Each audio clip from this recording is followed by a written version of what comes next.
9 Years of Shadows is a smooth and retro-looking Metroidvania with creative level design and some really memorable boss fights.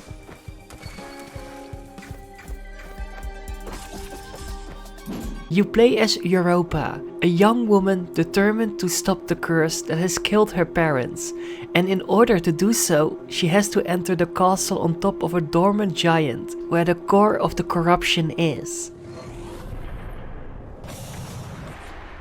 Along the way you will meet many interesting characters, and one of them is this floating teddy bear called Apino. With the aid of Apino and all these different elemental armor sets, you are finally ready to bring an end to this curse for good.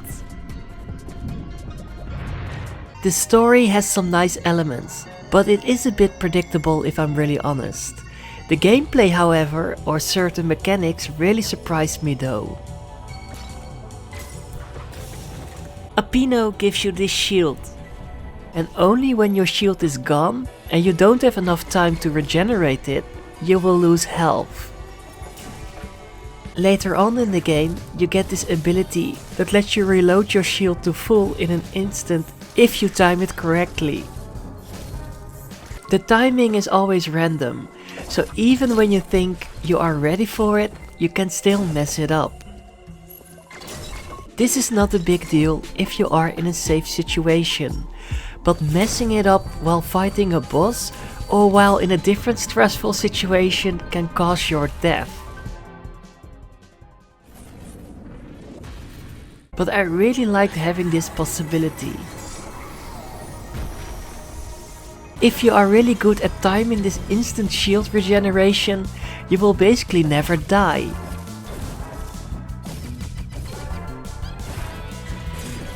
Apino also gives you the ability to shoot projectiles, but this will cost you a bit of shield each time. Shooting these projectiles at the right moment required a bit of strategy and shield management, and this is a really clever design choice in my opinion. Another mechanic I really like, and this is why I enjoyed the level design so much, is the addition of these elemental armor sets. They all have their own unique abilities, but not all of them are unlocked immediately. Instead, you have to enter a realm by traveling through a portrait, and inside this realm you will be able to unlock a specific armor's full capability.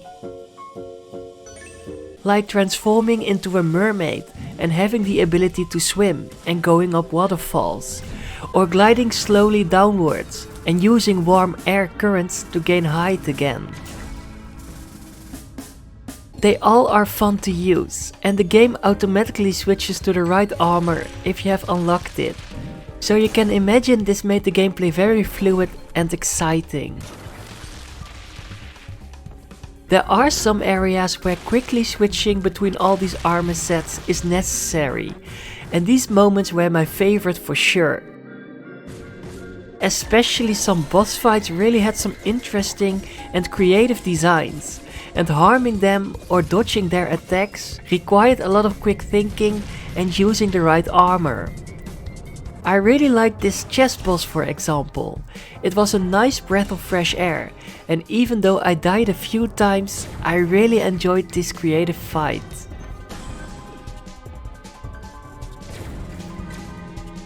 The basic combat is a bit button mashy though. I really expected you to do more combos and other awesome moves, but it's mainly just pressing 1 or 2 buttons over and over again. The elemental armor sets don't change your attacks, they only change the look of your attacks, and they let you harm an enemy if the enemy has a specific colored outline. I was a bit disappointed by the combat, but the switching between all the different armor sets made it just exciting enough in my opinion.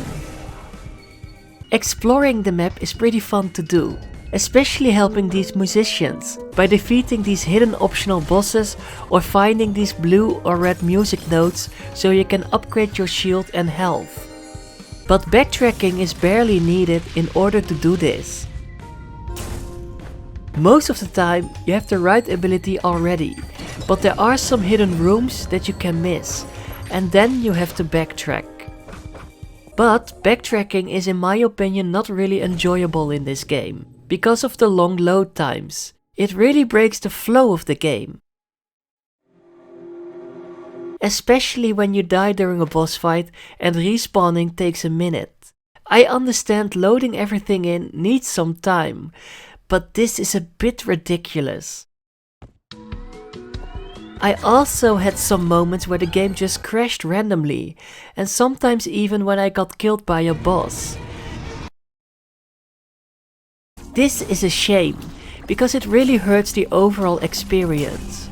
I don't know if it can be patched, but if it can, it would be highly appreciated.